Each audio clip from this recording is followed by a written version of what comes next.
Mama wakwaba wofre me adwoa searching mesrel na wa subscribe to my channel. Mia notification bell also for more news.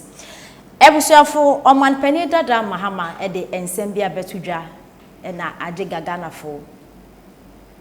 be kire so omanpani dada Mahama no ofise Ganafo no ye hohoro yanim efiri abodua ekosoro anasese ye dwensei sisi politics na what kan nsem bia ye hwa asem no ye nim ne left from the right ye nim ne right from the left no ye ndintu asem no kana se ye hwa na wontimi nya basa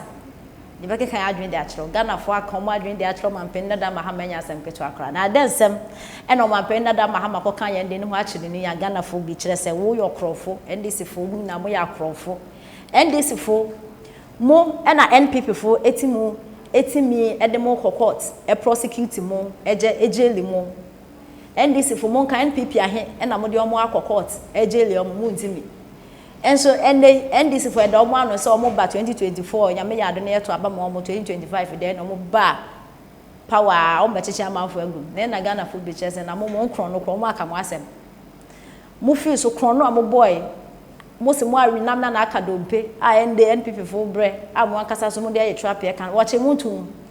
aho no mapenda da Mahama wo Airbus ho sensem wo so ma se koto plane e wa brochiri bra ukodi sika ni bi ekowie bi Airbus official one wo se ye wa aka ho asem wo se kron na ekwaso NDC party ni mo no se muntu mi nka ho asem de mo shut up na o mapenda da Mahama de nsem bia betuje de nam so Ganafo bia ma ne sa reply or just 7th December, send this for Doma started at a position. Adenya 2024 battle more fair because economy ni wide. Dollar rate no akosoro. Nti meni zisie no dollar rate na akosoro na economy ni wide nti. More confident say more ban. Omo nti me nka se ya ba dollar rate na ebete so akọ 5 cedis. Wonti me nka yo. Economy no be bia kodu bia ba ye bete so wonti me nkan. Near what can say economy ni wide in dollar rate na cost into yeba. Solution is saying no solution. In wide into yeba. No was de yakoso. Which Ghana for ya dream course. Eh your money wide in dollar rate cost inflation ye wo. Ya the policies are bad. Yeba na see and to me a monsa came for so. More mana 4 years in the crown so. Yeni abre the Ghana for our dream de agrache buy a bed ya serious. Dollar rate no akọ 13 cedis 12 cedis ye ba ye de 5 cedis straight yenim how e be se ye na kwanse na e be fa so inflation na kwanse na e be fa so na abefe me economy no we promise you Ghana for ye ni abremo fa ma ye ba won kan bi e na won kasa no inflation no ko ampenda da Mahama no be fa akonwa na every year bi na inflation ko soro nti mo e kwan be na mo be fa so na inflation na akofem economy no mo pension na ye west insisi na akoso no mo ekwan be na mo befa so mo beti akọ mo ni me yanka mo pension mo ye mo na ndwen wen dis fo ya bremo dollar rate mo befa no efem e na mo de call soro so mo befa 1 cedi mo de call 2 cedis mo ntimi maintain ni ntimo how na sen ndis fo o apenda da Mahama se eye madam Cecilia Abnada pa former sanitation minister Aniska ira ehun sensemba na de ade ona kasa Aniska dani dem ani mate eko face kaya eko court Ganafo we risk na de ade ai o mapenda da Mahama so ba asem no obete committee no why investigation on why asene foforo ani se madam Cecilia da paje no beko jail straight up na yenti ense o mapenda da Mahama ede etu jane sansombra ma aka SNP say safi aba ebeto no di nkunim se omampanyi a oba ma Mrs. Cecilia Abnada pa ne nsem aye deja e wo mem se sika dosopo bebre e na gu ni fie no e ya ade a case no o ma ni ngu obesan akonyane no ama ejina ne nan so ebio omampanyi dada Mahama e de asemi koto ne Twitter account e na oba beka se na ban beka akonyane case ni bio esan so hun secretary se dream kankan ni proebi e koso a aban we enhyeda entene no enka na enchei ma Mrs. Cecilia Abnada pa ne nsemi e ho no office of the special prosecutor e boachi e de mayoko fo se wo mo enhye hyehyem esanse ohwehwea na otese sika dwadie bia ennam emrakwan so a ennam esumase money laundry bi ekoso enti yoku na tumi ne ewo msem hwe na wo munye nsem ne emu hyehyem afi Ghana for that sorry ya aban lawyer panyi atenaye Attorney General's office so e de futu ama yoku say esema office of the special prosecutor e de abase osusu say money laundry bi ekoso e o maame abnada pa ne nsem emu no enya dia office of the special prosecutor no sheda wonyina so bia enti yoku mo fanya adwuma saa nhwehwemu na nkompese omo ye no omo ntungu na chese omo enya echi kra edi eno na omampanyin dada John Dramani Mahama say asem we Ghana fo ani di echi obi apese ohun bebia no kra no eda ene bebia be kwakosi enti nyame ye na dom no di nkunim nko ade a oba maame abnada pa nsensem no o ma ne nada obenya no na nhwehwemu mapa akoso ewo ho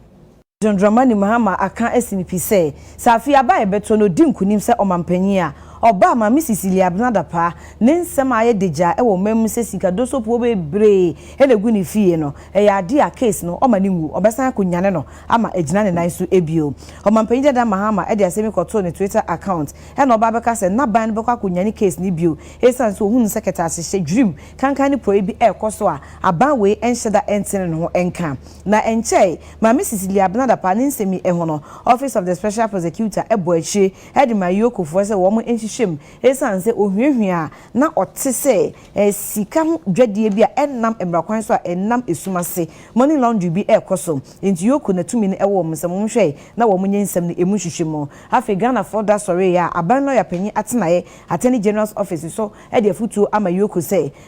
esema office of the special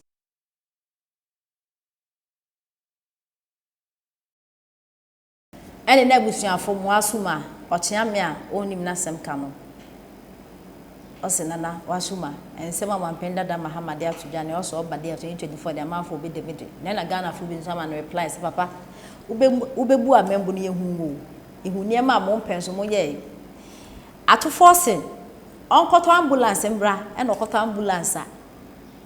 ye nim ambulance ne bia ne tinidi bia driver ne betena ene bia oyalefo ne beda eka hu no obo Ghana ambulance no say afa he ye hu His Excellency ambulance or the by send this fu mu when this fu sem hu ade am obra mo de bo Ghana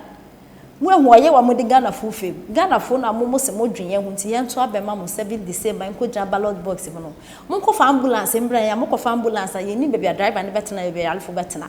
mo hwe de NPP for the buy and this fu mana bus rebranding bus na mo akofa aba na mo se mo de o mampani amampanifu eti tutu hu minim se bus no se picture mbo ho ase yefo amfu bus branding sika ekomi nye sika ketwa sagleme housing project esi ho tese mo de ndis for de mo ede na ha mo project am start bi sika send this for mo onwani hu sika na onwani bo kachi and is Canada ko won fa obedi sagleme are ni sisi ho commander sugar factory mo penso mo na esi ho send this for man yente reply Ghana full bin so e de ema omampenda da Mahama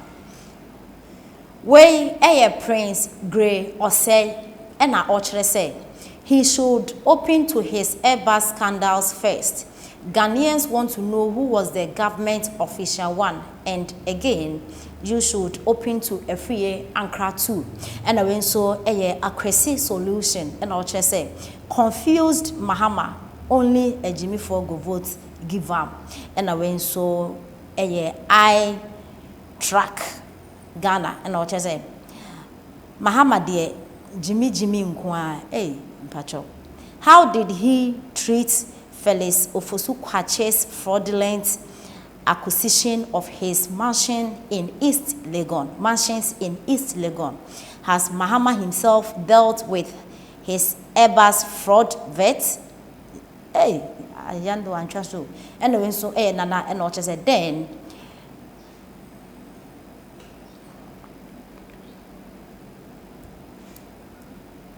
anyway, so Nana Ghana and Ocha said, then make he forget winning because he's just coming to waste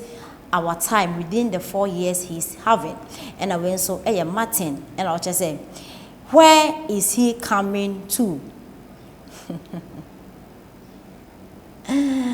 Call Mr. Drama to wake up. Okay, and I went so Kumi and what I said tackle Wyoming first. and I went so spies and what is it all be lie Mr. John and I went so wait and I went so say if only he can open the FA Ankara and the Brazil World Cup fiasco, then we will support this. And I went so say Mahama the AY3KA. Okay. And I went so say solve Wyoming and Sedinam on first. And some Ghana fubi I can ede actual mampenda da Mahama mo say papa. Eje tu auto na be ko bi nasem yedin na wokra na yehwe achi watom plan we na Ghana fubi ede ama mampenda da Mahama